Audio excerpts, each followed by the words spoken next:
Hey everybody, it is Jason from the Texas Gun Vault 2, and it's been a few days since I made a video on this channel, so I thought it was time for an update. And I feel like this is going to be the only productive video that I make today. I have had one busy week. I'm talking working like 13 hours a day for like 3 days in a row, and yesterday I was super busy, and I was able to get out that range report on the SIG P226 Pro Cut. But I'm behind, and tomorrow I'm going to make my Texas Gun Vault poll question of the week. And anyway, I've just been super busy, and then today I came out here to the garage to do a product review on a Aegis gun cleaning kit that Ken let me borrow when I was going to clean his SIG P226.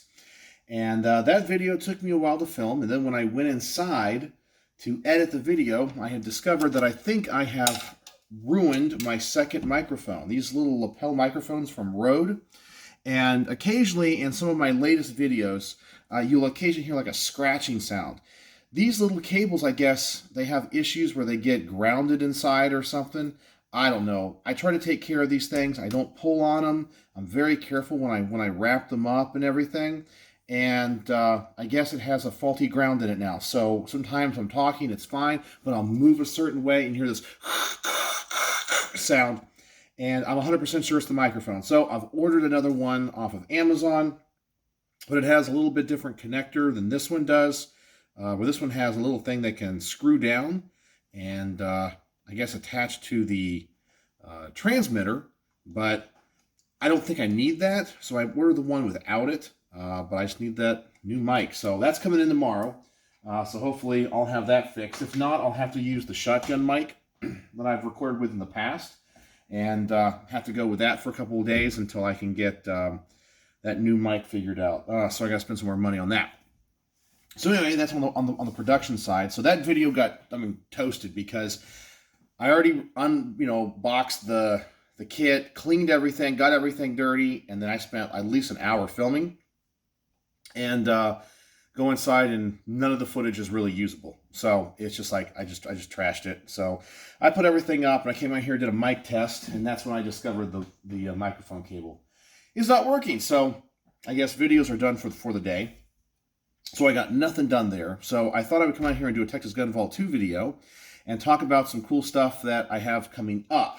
And we'll have to get to these. So let's start off with something a little bit different than the guns. A company contacted me called KCI USA, and I guess they make magazines, and they have come on the market with a magazine compatible for the B&T APC9.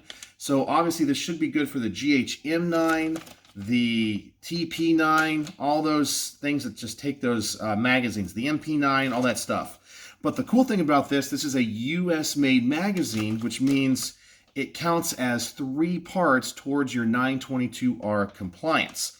So I know a lot of people worry about that, and this magazine will go a long way in helping those people. So they sent me 2 of these magazines, some patches, and some ammunition. I really haven't had time to open up the package yet, so I'm going to open up one of these things here on camera, away from the actual video, and I'm going to see what the quality is. So far, it actually looks pretty good from the outside, but let's see. So here it is, and it looks like it has a metal top to it, so it has metal feed lips. So not all of the magazines that come from B&T have that. They're all plastic. So they've addressed a concern that some people have had with those B&T magazines, but I've never had an issue with it. The quality of it looks pretty good. Everything looks like a B&T mag except for that. So the translucency of the magazine is a little bit more than the B&T mags. It has these little buttons here for the floor plates, just like the B&T mags. The markings on the side look about the same. It actually looks really high quality. So we're going to get this to the range probably with my GHM9, and we're going to try these magazines out. But as I said, this would count for 3 parts. And they're cheaper than B&T mags. You got the things on the side here for 5, 10, 15, 25, 25, and 30 rounds. My only issue with this might be the fact that it's not stamped anywhere USA. So that would be a big plus, because it is made in the USA according to the packaging. KCI US, Relentless Innovation, KCI USA. So, I don't know. But that would go a long way. It should be stamped USA if it's made in the USA. Otherwise, these are just good aftermarket mags if it works. So we're going to find out about that. So I know a lot of people will be excited about that, especially because it has those metal feed lips. So we'll take a look at that when we get to it. And hopefully I'll go to the range tomorrow and test that out. And go from there. See what else we got on the table here. Got some cool guns. Man, got a lot of guns right now, which is awesome. I just got to get time to review them. Ken, who owned the SIG P226 Pro Cut that I just reviewed, he also lent me this. This is a Smith & Wesson model 629-5. So this is chambered in .44 Magnum. And he let me borrow this because he knows that I'm going to be taking the Colt Anaconda that is mats to the range. And he thought this would be a good side-by-side comparison. So I'll go at the same time and film both of these. So this feels like an outstanding revolver, built like a Smith & Wesson. Kind of excited to get to shoot both of those side by side. So Smith & Wesson 629-5. So that should be fun. Then, I think you guys have already seen on the main channel, I did the Zev Technologies. I talked about how it's a copy of a Glock. And so that's on loan to the channel from D. But then he lent me 2 rifles. So check these out. He lent me the LMTs in the past. And the next 2 rifles he lent me are Knight's Armament, or KAC. And this is an SR-15. Yeah, this is an awesome gun. In my favorite color. All Knight's Armament stuff. I do have my opinions about Knight's Armament. I think they make great rifles. And I really like the fact that Eugene Stoner used to work for them. So that's why they call it the SR, which stands for Stoner Rifle. And I kind of feel like they allowed Eugene Stoner to kind of finish what he started. And these are just real nice ARs. The only issue about this that I kind of have, just handling it here on the table, is the fact that the finish on this is just a Cerakote job. It's not a anodization, which I don't know how I feel about that. I kind of feel like when you're going to pay this much for this gun, and by the way, I guess when D bought this gun, they were about $3,000 or less. But now if you go on Gunbroker, they're $5,000 or more. And that price climbed in a very short period of time. So Knights has always been real proud of their rifles, and all their stuff has always been way too expensive. I mean, you buy a Knights Armament product, whether it just be a set of sights or a receiver or a gun, because it's a Knights Armament. It's a vanity thing. It's like buying a Rolex, you know? So it's not that they're necessarily any better than some of the other top-end ARs, but they do have the military provenance. They do have the, they don't release a lot of guns to the civilian market, and Eugene Stoner used to work for them. So I guess you're just buying the name. And so I kind of feel like with this, they should have done a better job when it comes to the finish. I mean, you even have some paint finish here on the muzzle device. I guess that's kind of pin and welded into place. And you can see it a lot when you look into the mag well. You can see the inside of the receiver is still anodized black, and the outside is just this Cerakote finish. And all the controls have that paint on it as well, so it kind of looks like a cheap rattle can finish. It's applied evenly, and it looks good. I mean, it looks good from a color perspective, and everything's on there even. There's no runs or anything. But when I first saw it, I fell in love with it. I was like, man, I want one of these. This thing's pretty sweet.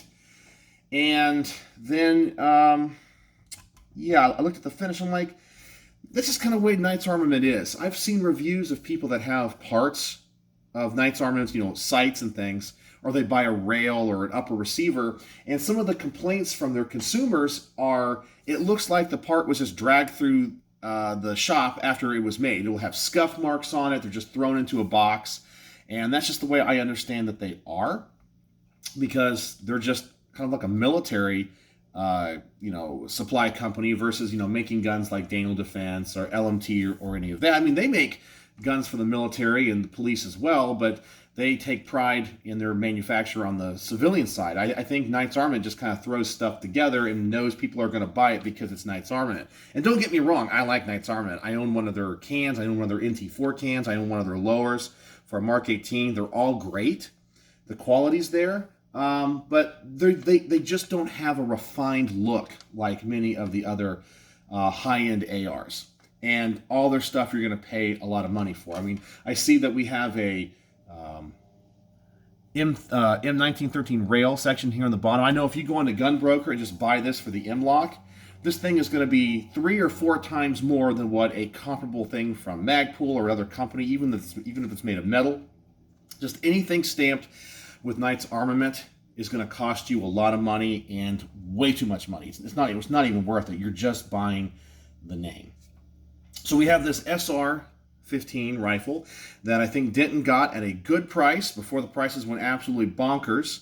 I think it's going to be a great rifle to shoot, and after I shoot it and get a little bit more time with it, maybe my opinion will change. I still like it. Don't get me wrong. I mean, I would still really, really, really want one. And if you ask me, would I want an LMT New Zealand contract or this one more? Ooh, it'd be a hard choice. But I just kind of have to think about it. So I like some things, and then I don't know what I really feel about that finish. Then the other rifle is another Knights Armament. So let me move some stuff around here. And here we go. Here we have an SR-25. So this is essentially their version of the AR-10, and the SR, once again, is Stoner rifle, model 25, so it's the bigger one, chambered in .308, and this is the, can't remember, this is the 18-inch barrel or 20-inch barrel. I have to double check. Let me tell you what, though, this rifle is heavy. It's very, very heavy, and I'm kind of surprised about that. Because, the whole point of the AR-10 and Eugene Stoner's design was to make lightweight battle rifles. And I kind of feel like that was always the philosophy. And this rifle is just, it's obscene how heavy it is. I mean, this thing it's heavy. It is crazy heavy. I mean, you got a big old thick barrel. I know it's probably designed for accuracy. I totally get it. But, you have aluminum receivers, handguards. You have one of those cool Knights Armament muzzle devices on it. It kind of looks like an original AR-10 with all those little holes in it. That's kind of cool. But it's heavy. I mean, it is a heavy, heavy rifle. Let me see, what else on this thing? Oh yeah, one of the things I do like about Knights Armament, it's probably because they work with Eugene Stoner, is, in my opinion, they make the rear receiver, or the rear part of the receiver extension correct, where it has this slant to it, so it's reinforced. When it comes to AR-10s, if you don't know, there's 2 types of receivers. There's, I guess, what people call the Armalite receivers, which is what this one would be, and then there's the DPMS style. And once you go with one style or the other, you can't always mix uppers and lowers, because AR-10s are not as standardized as AR-15s. And so they use the Armalite style, where many other companies use the DPMS style, which looks like an AR-15. It's more curved, but it's not as reinforced. Now, the upper receiver on this it looks billet to me. It doesn't have as many, I guess, kind of like nice lines like the AR-15 does. So I think aesthetically, I'm not as pleased with this rifle. It might look a little bit too blocky for me, in just my personal taste, but I know a lot of people are really going to like that look as well. And that might add to its weight. I could be wrong. This could be a forging, but I don't see any forging marks on it. Somebody that may know more about Knights Armament might be able to tell me if this is a forged or billet upper receiver. If it's a billet upper, I understand where the weight comes from. And who knows, maybe the lower is too. I don't know. I'll have to do some research on this. But this thing is crazy heavy. And so I'll be reviewing a .308 rifle. So I'm excited about that. So that's what I got going on. I got that Colt Anaconda. Got the Smith & Wesson 629. These two rifles here. I have the Zev Technologies. And I still got Matt's another AR-15, the Saint, I think is what it is. I have to double check. I think it's what it is. So I got stuff coming. I just got to get to the range and find time to film this. So anyway, I just want to give you guys a little bit of an update, what's going on, and kind of vent my frustration because I spent a couple hours out here trying to make videos and got nothing done because of that microphone. So we'll see what happens tomorrow if the microphone comes in via Amazon. So I think that's it. So let me know what you think in the comment section below. Are you looking forward to any of the reviews on these? I am blessed beyond my wildest dreams to get to shoot all these amazing guns. And right now, I just have to find time. So in the next couple of weeks, if you don't see a ton of content, I've been trying to do one video every 2 days. That's kind of been my release hope. And I haven't met that the past week. I have just been too busy between my day job, which is a teacher, and then I have lots of rehearsals and performances right now. It's just that time of the year. And literally, I would leave the house at 6:30 and be home at 7:30 at night or 8 o'clock, so making a 13 and a half hour day. And I just wasn't in the mood to make videos when I got home. So that's it. So anyway, I am excited about this B&T Aftermarket mag. You guys know I love B&Ts. And it might give people a possibility of having